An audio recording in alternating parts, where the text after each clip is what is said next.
Bonjour, mon nom c'est William Yaroya et cette vidéo est pour vous montrer comme une petite démonstration, une petite démo pour backup et synchronisation. Et pour cela, j'ai utilisé le logiciel GoodSync du site GoodSync en le téléchargeant euh, et en lançant l'installation. Vous obtiendrez cette fenêtre-ci au fait.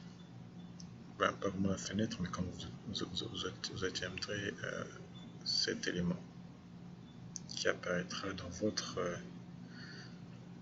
hashtray ici, ou alors en tapant juste GoodSync, après vous trouvez là, et une fois que vous le lancez, ça part sur cette forme, parce que cette forme est déjà configurée avec deux jobs que je dirais, que j'ai déjà fait moi-même avant, sinon il devrait apparaître sur cette forme-ci.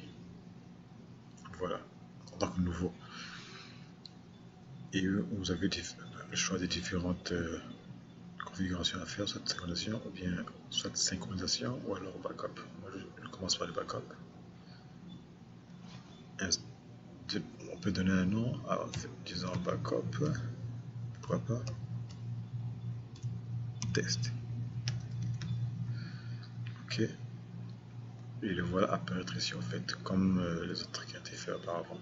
Et là, on va juste choisir le drive que je vais retirer mes dossiers pour les envoyer en backup à destination. Et dans mon exemple, j'ai choisi les données de mon disque dur externe que je vais envoyer dans mon C de mon laptop. Voilà, ça ce sont les drives ça c'est un des drives qui se trouve dans mon disque dur externe. Et je vais choisir un dossier qui est déjà dedans, celui de backup. Comme vous voyez, il contient deux fichiers.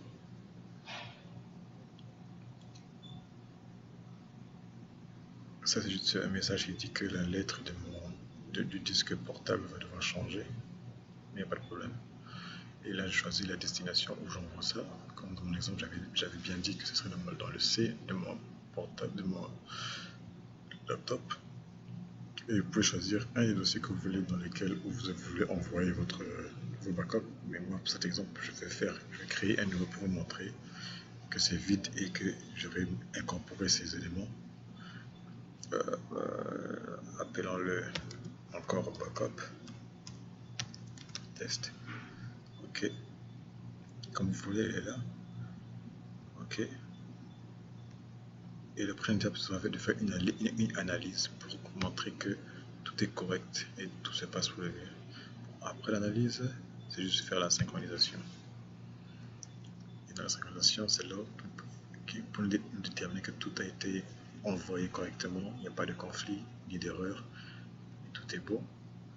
Une fois la synchronisation terminée, nous retournons dans le C.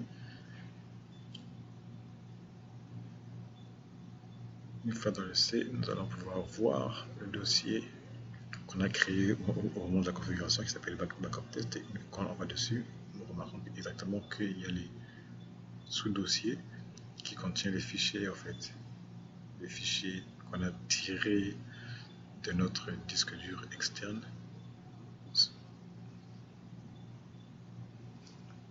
On a tiré de notre disque dur externe. Voilà.